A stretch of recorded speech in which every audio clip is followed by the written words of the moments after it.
Hi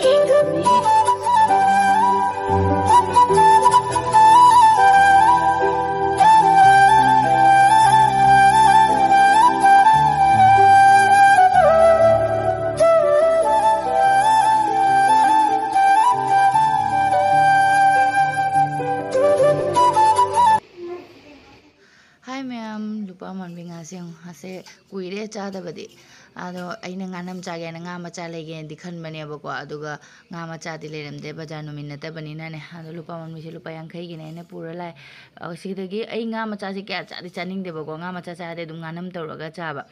ado si se khoi paru cameraman ne yong kam nombi re ne yong khoi paru skun de la aina paru nak pai gi ro na hai ba ma se tawning gi ba ko ma pai rai ba aduga nomi se ado nga macha se kya cha di chaning de ba aduishu asigi ising aphabagi paat aphabagi haire ising aphabai nga ra khang nga macha se sati na hawe na han su nganam du su yam hawre do asigi lupa man bi su yam cha te na di hawe kamai to nong de kuine su cha na su tawira ka de ba hang de ado dum lupa man bi se manam nusi ge jani ilisa manam na me ba mayam di dum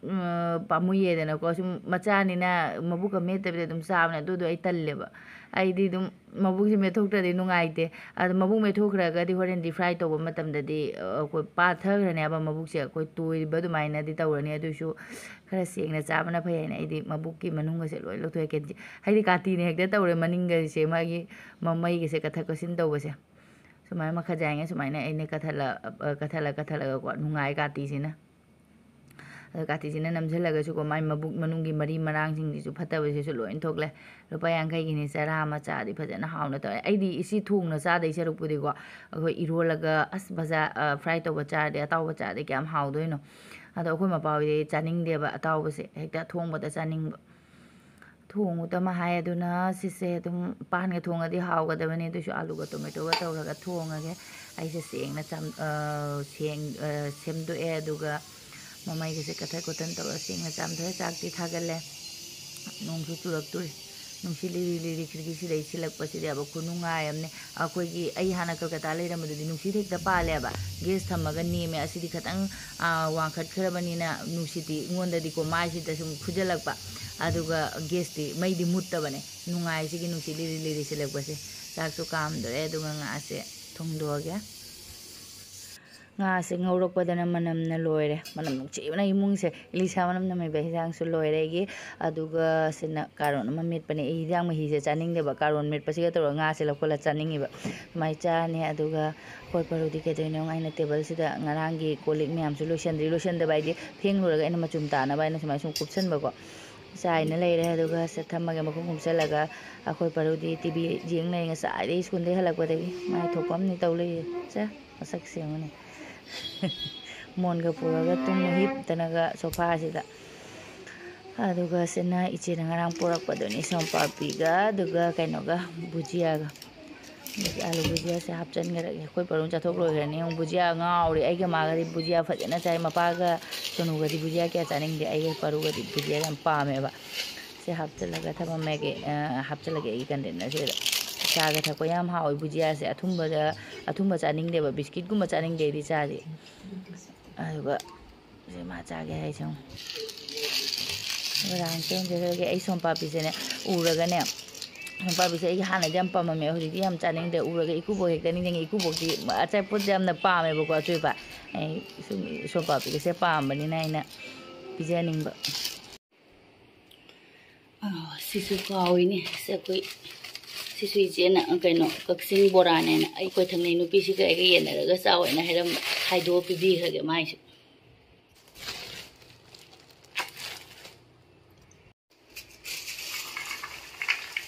ma ai ya me thao su ta re ne khujam se ne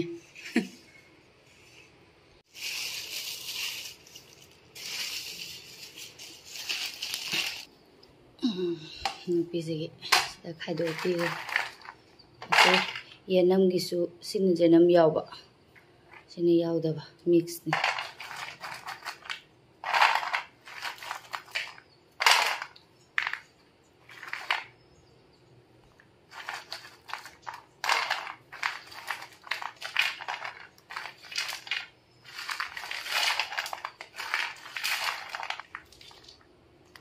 Sumaina podi na ba se yamne confuse oi ki ba se manga na pure ga duga se na khoi ge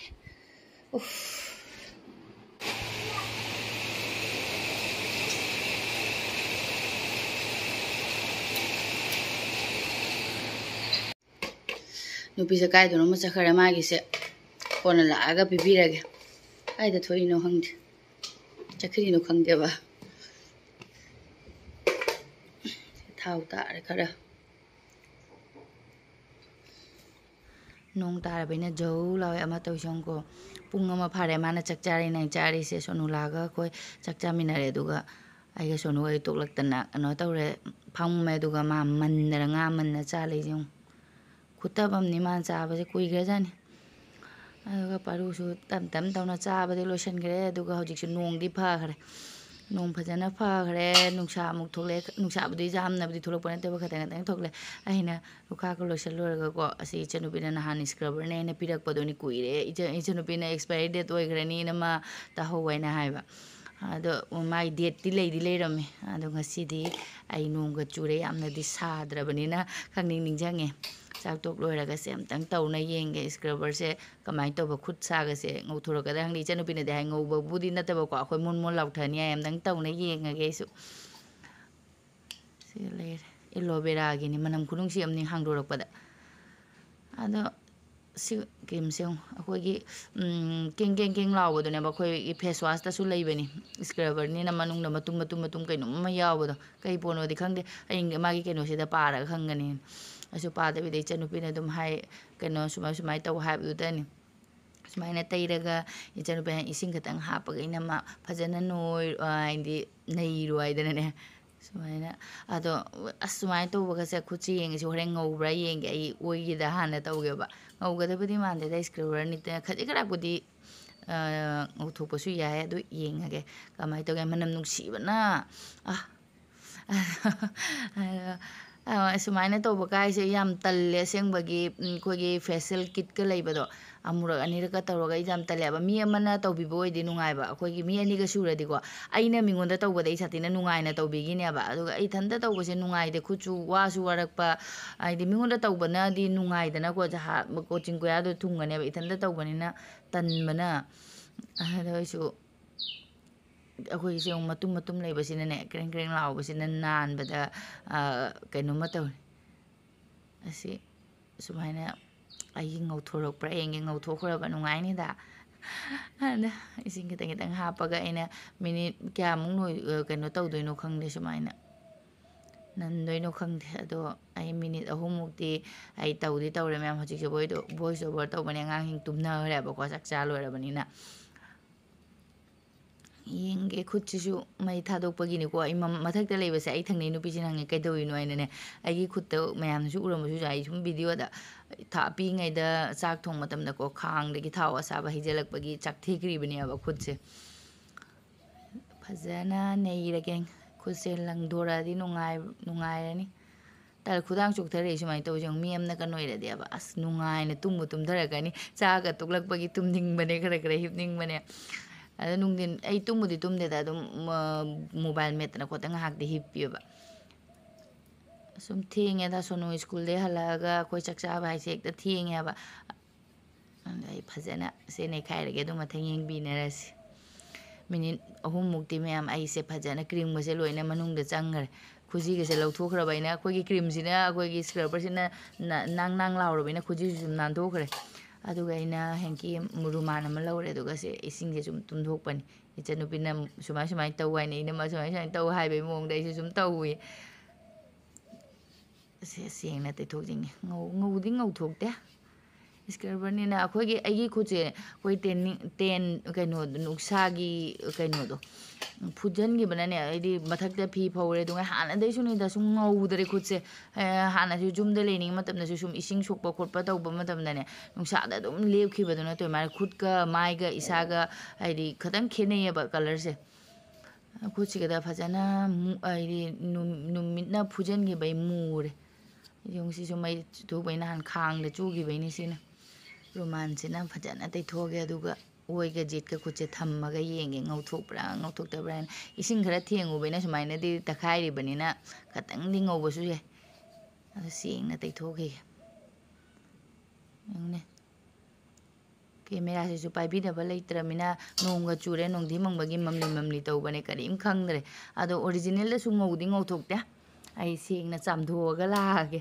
ꯅꯨꯡꯉꯥꯏꯇꯦ ꯐꯤꯁꯤꯅ ꯇꯩꯊꯣꯛꯄꯁꯦ ꯑꯃꯨꯛ ꯁꯦꯡꯅ ꯆꯥꯝꯊꯣꯔꯛꯑꯕ ꯑꯩꯅ ꯑꯗꯨꯒ ꯌꯦꯡꯉꯨꯅꯦꯁꯦ ꯀꯔꯤꯝ ꯈꯦꯠꯅꯕ ꯂꯩꯇꯦ ꯀꯩꯝ ꯈꯦꯠꯅꯕ ꯂꯩꯇꯦ ꯈꯨꯠꯁꯦ ꯌꯦꯡꯉꯨꯀꯣ ꯊꯤꯕꯅꯦ ꯑꯩꯒꯤ ꯑꯣꯏꯒꯤ ꯈꯨꯠꯁꯦ ꯃꯩ ꯆꯥꯊꯣꯛꯈꯤꯕꯒꯤ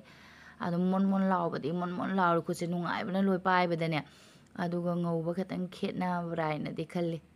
ꯑꯩꯗꯤ ꯈꯦꯠꯅꯗ ꯃꯥꯜꯂꯦꯕꯀꯣ ꯑꯗꯨꯏꯁꯨ ꯑꯃꯁꯤꯅ ꯆꯥꯝꯊꯣꯛ ꯈꯣꯠꯇꯣꯛꯅ ꯇꯧꯔꯨꯕꯅꯤꯅ ꯇꯛꯈꯥꯏꯈꯤꯕꯅꯤꯅ